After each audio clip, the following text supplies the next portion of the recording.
So I know all of you Christians out there are so perfect, that you only need God to send one guardian angel for you each day to take care of you and help you along through your day.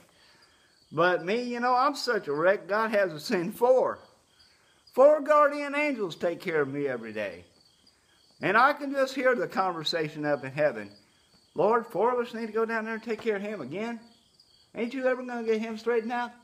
And the Lord says, did we give him a brain? Angels say, yes, Lord. Is it working properly? Yes, Lord, his brain seems to be working properly. Is he using his brain? Lord, not that we can tell. We've been taking care of him for months and we've never seen him use it. Well, hey, four of you better get down there pronto to take care of Marshall because he's about to do something else stupid. I mean, he's only a farmer, for crying out loud. Get down there, hurry up!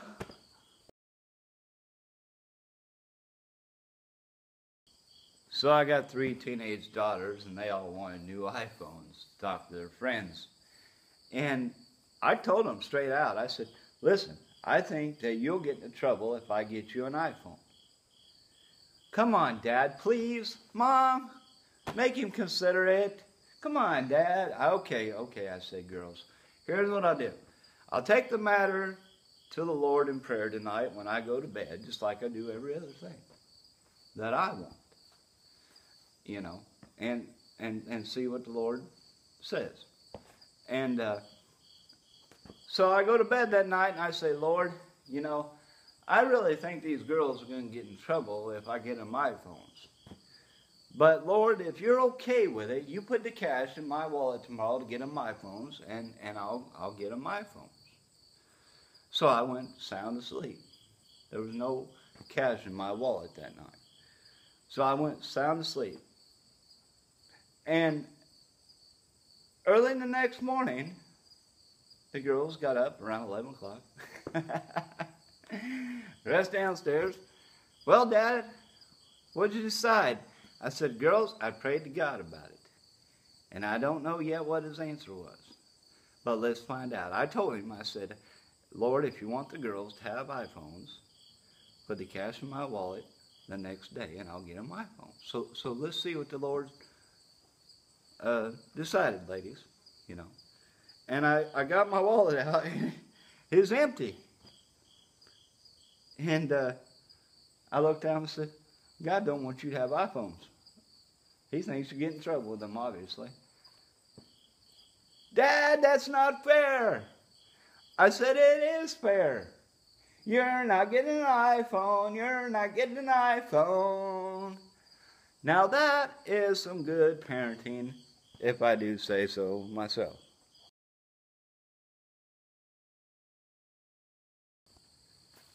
Hello, I'm Marshall Blake. Welcome to the Machine Shed. Now I've noticed a trend in my wife's sleeping habits. Over the course of 17 years, I have figured this trend out. Sometimes she'll laugh in her sleep, and sometimes she'll cry. Sometimes she'll mumble. And this all has to do with how much time me and her spend at home together through the day. There are some days she'll come home after work in the morning and ask what I want for breakfast. I'll say biscuits and butter and jelly, or cinnamon rolls, or biscuits and eggs. And finally, we'll decide on something like, or I'll decide rather on, biscuits and a hamburger for breakfast. Now these are the times that I've noticed throughout the years that my wife mumbles in her sleep. It's all because of me. I cause her stress. And subconsciously at night, she relieves that stress by mumbling in her sleep.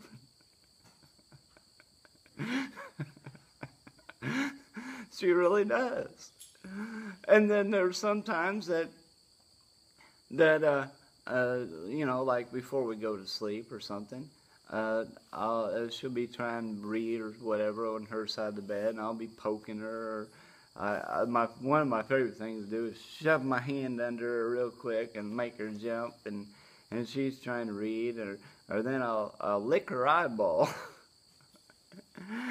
Now these are the times I've noticed that my wife is crying in her sleep. All she wants to do is read her book. She can't read her book. She's having a nightmare because I'm bugging her before she goes to sleep.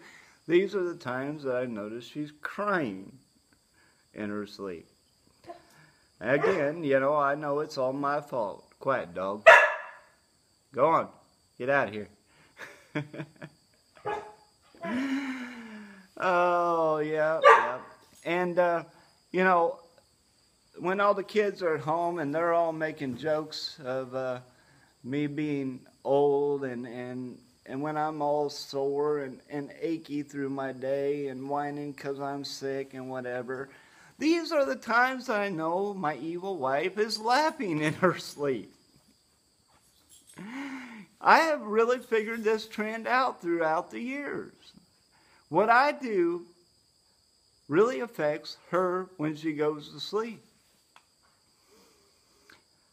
And only thing that I can say to my wife is this is not going to last forever. One day we will both die, and death will separate us, you know. You know, Jesus even says, you err not knowing the scriptures. In heaven there's no one given in marriage or whatever. They're as angels in heaven. They're no longer together. So my wife, she takes comfort in these words. These are also some of the times that I see her smiling at night in her sleep.